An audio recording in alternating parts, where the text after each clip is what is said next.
Hello everyone, welcome back to 90 plus classes. मैं हूं आपके साथ पंकज। बच्चों, आज अब लास्ट टॉपिक अपना कर रहे हैं चैप्टर 5 का बीएसटी का। जो हमारा लास्ट टॉपिक बचा हुआ था, बहुत इजी छोटा सा टॉपिक है और इसमें से जो क्वेश्चन आता है वो मोस्टली डिफरेंस का आ जाता है। डिफरेंस बिटवीन या छोटी सी केस स्टडी आ सकती है। तो देखो क्या आज का टॉपिक है, सेंट्रलाइजेशन एंड डिसेंट्रलाइजेशन। दोनों वर्ड में से आपने एक ना कहीं अपनी लाइफ में सुना होगा। मैं बताता हूँ आपको कहाँ पे। सेंट्रलाइजेशन जो वर्ड होता है ना बच्चों, हमारे घर में एसी लगे होते हैं। एक होता है जो इंडिविजुअल एसी लगा होता है, मान लो 4 रूम है, चारों रूम में अलग अलग एसी लगा हुआ और अलग अलग रिमोट हैं चारों के।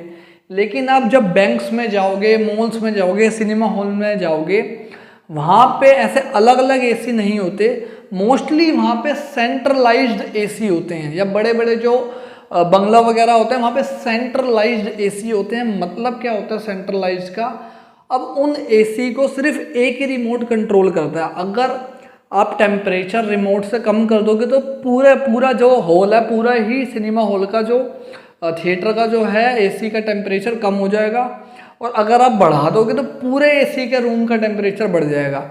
मतलब एक ही रिमोट में सारे एरिया के एसी की पावर है। लेकिन जो घर में हमारे एसी हैं उसमें क्या, हर रूम का अलग अलग है, हर रूम के आप अलग टेम्परेचर सेट कर सकते हो, जैसे कार में भी होता है। अब कार में आजकल तो एडवांस गाड़ी हो गई है, पहले क्या होता था एक ही एसी है, जो टेम्परेचर आप बढ़ाओगे उतना ही बढ़ेगा, पूरी कार का टेम्परेचर कम हो जाएगा, पूरी कार का टेम्परेचर बढ़ जाएगा। लेकिन आजकल एडवांस गाड़ी आ गई जिसमें पीछे और आगे के एसी वेंट्स अलग अलग हैं, और आगे की गाड़ी का एसी का आप टेम्परेचर अलग कर सकते हो, पीछे का अलग कर सकते हो एसी का।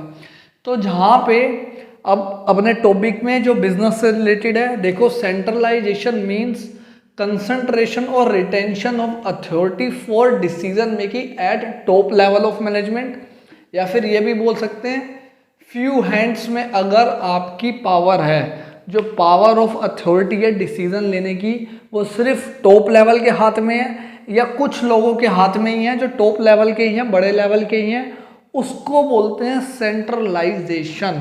1 मार्क्स में एमसीक्यू में बहुत इजीली ये क्वेश्चन बन सकता है। अब इसी का अपोजिट है डिसेंट्रलाइजेशन। अब इसमें क्या होता है, decentralisation means systematic delegation. Delegation हम पहले ही पढ़ चुके हैं, of authority through all the level of management and in all department except that which can be exercised only at a central point. देखिए समझना क्या है, इसमें हम कुछ पावर में हाथों में पावर रख लें, लेकिन इसमें क्या कर रहे हैं, हम सिस्टेमेटिक तरीके से पावर को डेलीगेट कर देते हैं। डेलीगेट का मतलब क्या था, आगे बांट देना। एक सुपीरियर अपने सबऑर्डिनेट को अथॉरिटी दे रहा था, पावर दे रहा था सारे लेवल्स पे। अब हमने 3 लेवल्स पढ़े थे, टॉप, मिडल और लोअर। तो टॉप लेवल ने मिडल लेवल को भी बांटी है पावर, और टॉप लेवल ने ही लोअर लेवल को बांटी है। वहां पे जब हमने डेलीगेशन वाला टॉपिक पढ़ा था, उसमें क्या होता है, टॉप लेवल ने कोई काम दिया है मिडल लेवल को, और मिडल लेवल देता है लोअर लेवल को,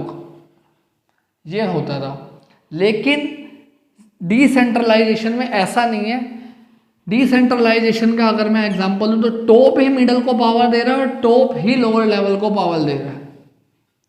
दोनों में टॉप लेवल ही पावर को बांट रहा है साथ में। और सारे डिपार्टमेंट्स में ये होता है, ऐसा नहीं है कि एक डिपार्टमेंट में होगा तो दूसरे में नहीं होगा। लेकिन कहाँ पे नहीं होता, कुछ सेंट्रल पॉइंट। सेंट्रल पॉइंट का यहाँ पे क्या मतलब है, अब आपने पॉलिसी बनानी है कंपनी की, पॉलिसी बनाना तो आप नहीं दे सकते ना आगे। पॉलिसी बनाना काम तो सिर्फ टॉप लेवल का ही काम है। तो जहाँ पे जरूरी होता है वहीं पे ही डिसेंट्रलाइजेशन की जाती है, अदरवाइज नहीं की जा सकती। अभी हम डेलीगेशन और डिसेंट्रलाइजेशन में डिफरेंस भी पढ़ेंगे, क्योंकि ये भी बहुत जगह पेपर में आ जाता है। अब देखो क्या इंपॉर्टेंस है डिसेंट्रलाइजेशन की। सेंट्रलाइजेशन का आपके जो सिलेबस है उसमें सिर्फ मीनिंग है और कुछ नहीं है, लेकिन डिसेंट्रलाइजेशन की इंपॉर्टेंस भी दे रखी है। तो पहली इंपॉर्टेंट है develops initiative among the subordinate. अब आपने वही सबऑर्डिनेट को पावर दे दी, ऐसा ही डेलीगेशन में भी था।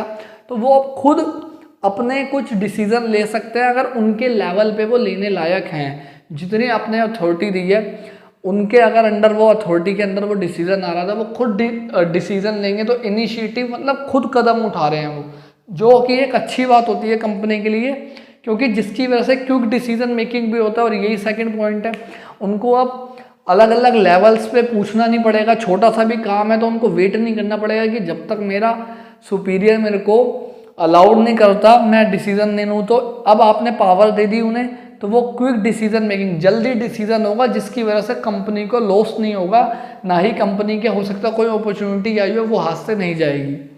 नेक्स्ट है रिलीफ टू टॉप मैनेजमेंट। जो टॉप लेवल के मैनेजमेंट है, यही हमने डेलीगेशन में भी देखा था, उनको थोड़ा रिलीफ मिल जाता है, उनका वर्कलोड कम हो जाता है। अब वो अपने मेन कंसंट्रेशन कर सकते हैं, जो उनके मेन काम है। जो छोटे मोटे काम है वो उन्होंने डिसेंट्रलाइज कर दिए, तो अब वो क्या करेंगे कि एक ही अपना जो कोर की बिजनेस है उसमें प्लान्स में पॉलिसी बनाने में ज़्यादा ध्यान देंगे और उनको थोड़ा रिलीफ भी मिलेगा। लास्ट है बेटर कंट्रोल, मतलब लास्ट नहीं सेकेंड लास्ट। ये कैसे है, अब इसमें ना हमने मान लो एक लोअर लेवल का मैनेजमेंट था, उसको हमने बोल दिया कि ये डिसीजन तू ले सकता है। कल को वो उसने डिसीजन लिया और उससे गलती हो गई, मतलब वो डिसीजन सही नहीं रहा, फेवरेबल नहीं रहा कंपनी के लिए, तो हम उसको बोल सकते हैं कि तेरी रिस्पॉन्सिबिलिटी थी और तू अकाउंटेबल, हमने तेरे को ये पावर दी थी। तो ये एक बेटर कंट्रोल रहता है। हम सारे मैनेजर्स को चेक कर सकते हैं कि कौन मैनेजर किस तरीके से काम कर रहा है, कौन हमारा सबऑर्डिनेट हमारे लिए अच्छा है, कौन बुरा है, क्योंकि हमें पता लग जाएगा कि ये इस बंदे को इतनी पावर दी थी, इसने उस पावर का सही से यूज़ किया है या नहीं किया। Last, develop managerial talent for the future. अब जो हमारे सबऑर्डिनेट हैं, वो जो मिडल लेवल वाले हैं मतलब या लोअर लेवल वाले हैं, वो ऐसे डिसीजन ले रहे हैं जो मोस्टली टॉप लेवल लेते थे या मिडल लेवल लेते थे। अब जब वो डिसीजन ले रहे हैं तो उनको पता लग रहा है कि फ्यूचर उनका जो माइंड है वो डेवलप हो रहा है कि जब वो मैनेजर बन जाएंगे, जब वो उनका लेवल इंक्रीज हो जाएगा, तो उन्होंने कैसे पॉलिसी बनानी है, क्या प्रॉब्लम्स उनके टाइम पे आती थी, वो अब पहले से ही उसको सोल्व करके चलेंगे, उसका सल्यूशन पहले से ही रेडी रखेंगे। तो उनके पास काफ़ी एक्सपीरियंस होगा मैनेजर बनने के बाद। तो एक ये कंपनी को भी बेनिफिट है कि उनको पहले से ही मैनेजर एक तैयार मिलेंगे। जैसे क्रिकेट में होता है, आपका एक वाइस कैप्टन होता है, एक कैप्टन होता है, बट वो तो हर मैच में होगा। लेकिन अगर कोई टीम छोटे टीम से मैच खेलने जा रही है, मान लो इंडिया छोटी टीम से मैच खेलने जा रही है, तो किसी नॉर्मल नए प्लेयर को ही कैप्टन बना देते हैं, ताकि फ्यूचर में अगर ये प्लेयर कैप्टन बनेगा तो इसके पास काफ़ी सारा एक्सपीरियंस होगा, प्लस साथ में ही कॉन्फिडेंस भी आता है धीरे धीरे। अभी आप छोटा डिसीजन ले रहे हो, अगर कल को गलती भी हो जाती है तो छोटा नुकसान होगा, तो धीरे धीरे जब आप सीखते हो तो कॉन्फिडेंस भी बढ़ता है।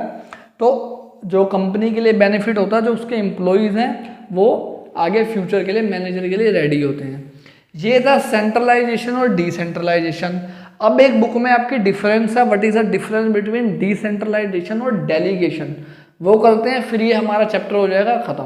देखो बच्चों, क्या डिफरेंस है डेलीगेशन और डिसेंट्रलाइजेशन में। बहुत इजी सा है, एक बार समझ लोगे, बट इसकी केस स्टडी ज़्यादा करना है इस टॉपिक से रिलेटेड, क्योंकि केस स्टडी इसकी जरा सी भी अगर घूमी तो आप गलत आंसर लिख सकते हो। देखो क्या है, डेलीगेशन मैंडेटरी होती है। मैंडेटरी क्यों होती है कि एक पर्सन कभी भी इतने सारे काम कर ही नहीं सकता, तो इसलिए टॉप लेवल को, एक ऑर्गेनाइजेशन को डेलीगेशन करना ही पड़ता है। लेकिन डिसेंट्रलाइजेशन ऑप्शनल होता है। एक एमसीक्यू यहाँ से भी आपका बन सकता है कि कौन सा मैंडेटरी होता है और कौन सा ऑप्शनल होता है। इसके बाद फ्रीडम, कि किसमें फ्रीडम ज़्यादा होती है, तो इसमें डेलीगेशन में सुपीरियर का कंट्रोल होता है सबऑर्डिनेट के ऊपर, इसलिए इसमें लेस फ्रीडम होती है थोड़ी। लेकिन डिसेंट्रलाइजेशन में ज़्यादा ग्रेटर फ्रीडम होती है और लेस कंट्रोल होता है टॉप मैनेजमेंट का। यहाँ पे मैनेजमेंट इतनी दखल नहीं करती, आपको ही राइट दे दिया जाता है कि आप खुद डिसीजन ले सकते हो, आप जो भी डिसीजन लोगे आपके ऊपर है। लेकिन यहाँ पे ऐसा नहीं होता, यहाँ सुपीरियर पूछेगी आपसे क्यों, क्या डिसीजन लिया आपने, क्या सोचा, आप कैसे करोगे वो। क्योंकि हमने पढ़ा था डेलीगेशन में कि अगर कोई अपनी पावर डेलीगेट कर देता है, लेकिन अल्टीमेट रिस्पॉन्सिबिलिटी किसकी आ रही थी, जो भी टॉप लेवल वाले थे। स्कोप, इसका नैरो स्कोप है, इसका नैरो स्कोप था, इसी की वजह से डेलीगेशन आया था, और ये एक्सटेंशन ऑफ डेलीगेशन है। डेलीगेशन का बड़ा हुआ रूप है ये एक तरह का। इसमें क्या था, बहुत लिमिटेड था, ये कब होता है? जब बस एक सुपीरियर ने सबऑर्डिनेट को बोल दिया कि मेरे बिहाफ पे तू ये काम कर दे। लेकिन ये पहले से ही जब कंपनी ने पॉलिसी बनाई होगी तो पहले से ही डिसाइड किया होगा कि लोअर लेवल जो भी छोटे काम होंगे वो लोअर लेवल वाले कर लेंगे खुद अपने आप, उससे बड़े काम मिडिल लेवल वाले कर लेंगे।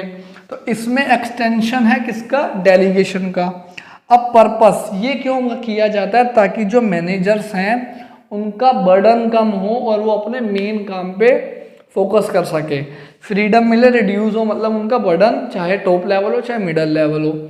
ये किस लिए किया जाता है? ताकि जो लोअर लेवल है उनका रोल बढ़े, ताकि वो अपने आप को एज अ कंपनी का पार्टनर ही, मतलब ऑर्गेनाइजेशन का पार्टनर समझे, लोअर रहे, उनको ये लगे कि हाँ भाई अगर कंपनी कोई डिसीजन लेती है तो हमें भी उसमें इन्वॉल्व कर रही है और हमारे पास भी पावर है।